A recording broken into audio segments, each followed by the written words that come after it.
இந்த குரு பகவானை பற்றி இவ்வளோ நேரம் பேசியிருக்கோம். இந்த குரு பகவான் பார்வை ஒரு கிரகத்தின் மேலே விழுது, சூரியன் மேலே விழுகுது. அப்போ அதுக்கு ஒரு 10 பாயிண்ட்ஸ் இருக்கும்ல, அதை நம்ம தெரிஞ்சுக்கிட்டா தானே சொல்ல முடியும். அதை தெரிஞ்சுக்கணுங்கிற போது குரு பார்வை சூரியன் மேலே. அப்போ சூரியனா தகப்பன். இப்போ சூரியன் நம்ம ஜாதகத்தில் எந்த ஆதிபத்தியத்துக்குரியவர்? அப்போ குரு அவரை பார்க்கும்போது நல்ல அறிவை டிரான்ஸ்ஃபர் பண்ணுவார், நல்ல அறிவை தருவார்.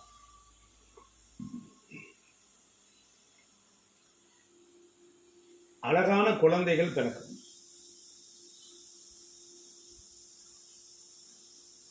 அப்புறம் குலதெய்வத்துக்கு காரகன், குலதெய்வத்துக்குரியவர் சனிதான், காரகத்தன்மை சூரியன்.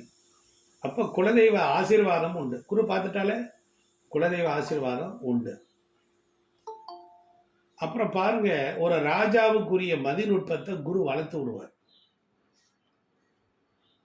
நல்ல மதிநுட்பம். அதுக்கப்புறம் சூரியன்னா குரு பார்த்த உடனே அவருக்கு ஒரு தலைமை பொறுப்பை கொடுப்பார். எழுதுறீங்களா இல்லை சும்மா வேடிக்கை பார்த்துக்கிட்டு இருக்கீங்களா? காரைக்குடி சார்லாம் எழுதலை, அப்படியே என்னைய வாயை பார்க்குறாரு. அப்போ சூரியன்னா தலைமை பொறுப்பு. ஆனால் அதுக்கு குரு பார்த்துத்தானே கொடுப்பாரு. அதுக்கப்புறம் இந்த குருவும் சூரியன் சேரும் பொழுது சூரியன்னா தெய்வம், இறை பலத்தை கொடுத்துருவார்.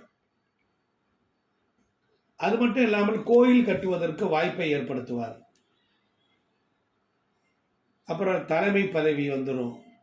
முதல்ல தலைமை பொறுப்பு இருக்கும், அதுக்கப்புறம் தலைமை பதவி வந்துடும்.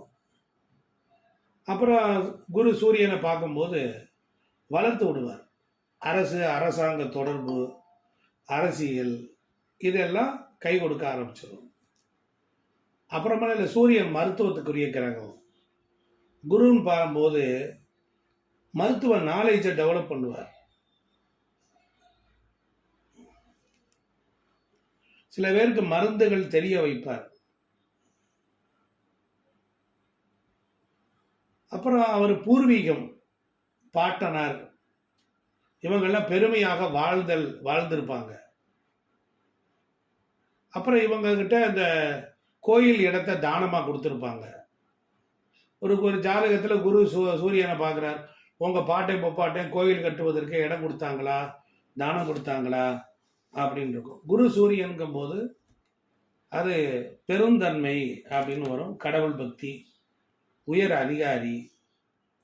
காரணம் என்னன்னா இது சிவராஜ யோகம் அப்படின்னு அடுத்து. அப்படிப்பட்ட அமைப்பை சூரியன் குரு பார்ப்பது. அப்போ கையெடுத்து கும்பிடுவாங்க. ஒரு சில பேர் போனவொடனே வாங்க அப்படின்னு கும்பிடுறாங்க. அந்த கும்பிடக்கூடிய யோக்கியதை இதுக்கெல்லாம் இருக்கும். புரியுதா? அப்போ சிவகுருநாதன். அப்போ கும்பகோணத்துக்கு 6 கிலோமீட்டர் தூரத்தில் தான் திருவிடை மருதூர்னு ஒரு புண்ணிய சேத்திரம். அங்கே போய் பாருங்க, தாயார் பொய் பேச மாட்டாங்க.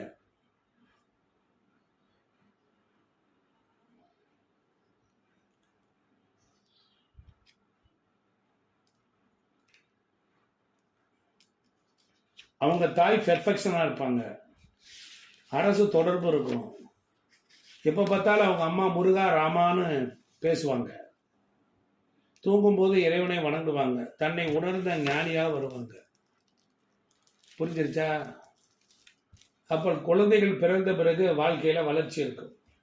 குரு சூரியனை பார்த்தால் குழந்தை பிறந்த பிறகு சூரியனா வளர்ச்சி, குழந்தைகள் பிறந்த பிறகு பொருளாதார முன்னேற்றம், குழந்தைகள் பிறந்த பிறகு வீடு வாங்குதல். அவங்க வீடு ஒரு கோவிலுக்கு அருகில் இருக்கும். சூரியன்னா மருத்துவமனை, ஒரு டாக்டர் வீட்டுக்கு பக்கத்துலையாவது இருப்பாங்க, ஒரு ஹாஸ்பிட்டல் பக்கத்துலையா இருப்பாங்க. அவங்க குடும்பத்தில் சித்த மருத்துவ குறிப்புகள்லாம் இருக்கும்.